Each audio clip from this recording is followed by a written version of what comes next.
Dr. Samuel Harris had spent over a decade healing others. In the fluorescent-lit corridors of Mercy General Hospital, he had stitched wounds, set bones, and delivered babies. Patients trusted him. Colleagues admired him. But that morning, when a stabbing pain shot through his chest while reviewing lab results, he did what he always did. He ignored it.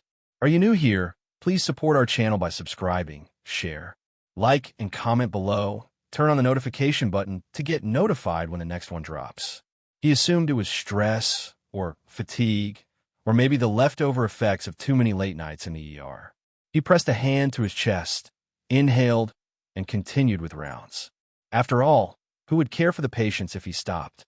But as the day unfolded, the pain intensified. Each step felt heavier, each breath shallower. When a nurse suggested he visit the ER himself, he brushed her off. "I'm fine," he said, his voice tight, the words almost a lie to himself. That was the first warning sign that would later become a headline. The healer who could not save himself, trapped in a broken system that demanded his silence and sacrifice. By midnight, Dr. Harris could no longer ignore the reality. His chest felt as though a vice had clamped around it. His hand shook as he reached for his phone. He called his wife, Evelyn. "Sam, what's wrong?" Evelyn's voice was calm but worried. I think something is wrong with my heart," he admitted, his words catching in his throat.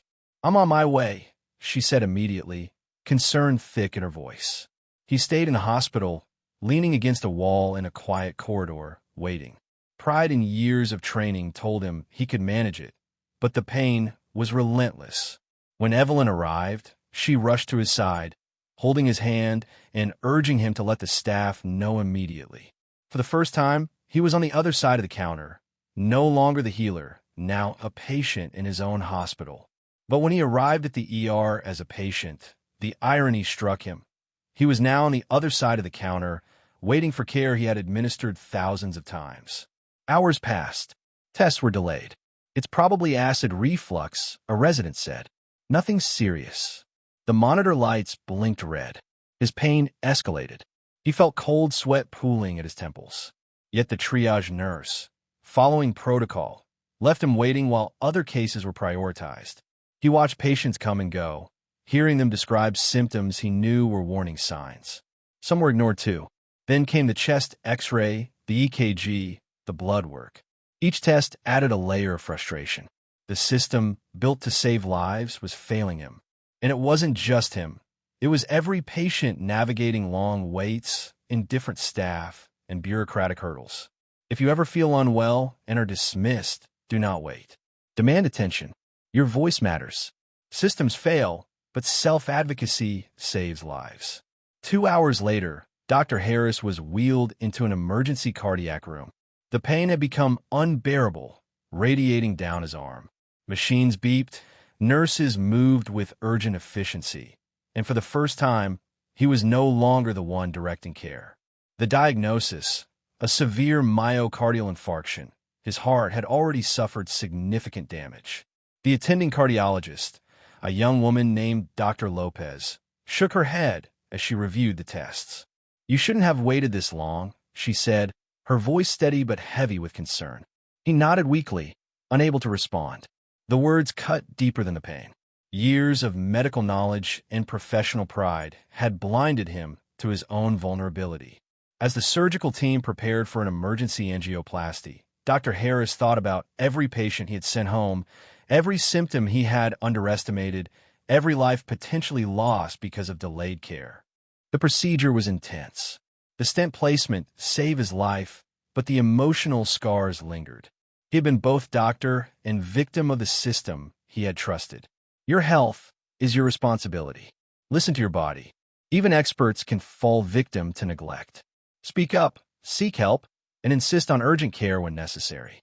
Recovery was slow.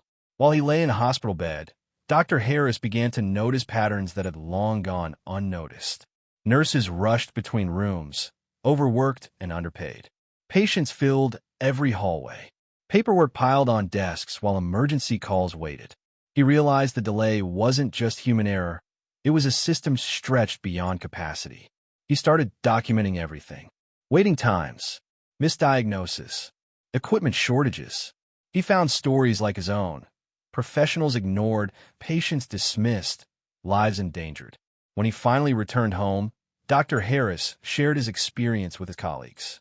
Some were defensive, unwilling to admit the flaws. Others nodded, recounting similar incidents. The realization was unanimous. The system that claimed to care for people often failed the very ones it was designed to protect. He reached out to hospital administration, presenting his findings with data, personal testimony, and recommendations. The response was tepid. Policies were cited, budgets referenced, excuses offered. Change was slow, if at all. Yet Dr. Harris refused to stay silent. He knew the story had to be told, not for recognition, but to prevent others from suffering in silence. If you work in healthcare, speak up when the system fails. Document issues. Advocate for reform. Every voice adds pressure for change. Months later, Dr. Harris returned to work. He walked the same hallways, greeted patients, and performed rounds with a renewed perspective. He listened more, observed more, and questioned everything. One day, a young intern approached him. "Dr. Harris, I think I'm feeling something unusual in my chest. Should I wait?" He stopped and looked her in the eye. "No," he said firmly. "You get help immediately. Don't let pride cost you your life." In that moment, he realized his journey was not just about personal survival. It was about changing a culture of dismissal, about teaching others that even healers are human. Dr. Harris began giving talks, training sessions, and workshops. He advocated for systemic reforms, quicker triage protocols, and more patient-centered care. Slowly, he saw results. Some changes were small, some were structural, but each step was a victory. He wrote about his experience, sharing it online, in journals, and in community health forums. The story resonated. Thousands of readers contacted him, sharing similar experiences. Some thanked him for the courage to speak out. Others asked for guidance. And through it all, Dr. Harris never forgot that first day of pain, the moment he realized the system was flawed. That pain had been ignored, but it sparked change. Dr. Harris still feels the echo of that day in his chest. It reminds him of vulnerability, the fragility of life, and the importance of vigilance. It reminds him that systems, no matter how respected, must be held accountable. He learned the hardest lesson of his life. Even healers need healing. And sometimes, the most powerful act of care is to demand it for yourself. Thank you for watching. Don't forget to hit the subscribe button. Like, share, and comment below. Save and support our channel for the next one.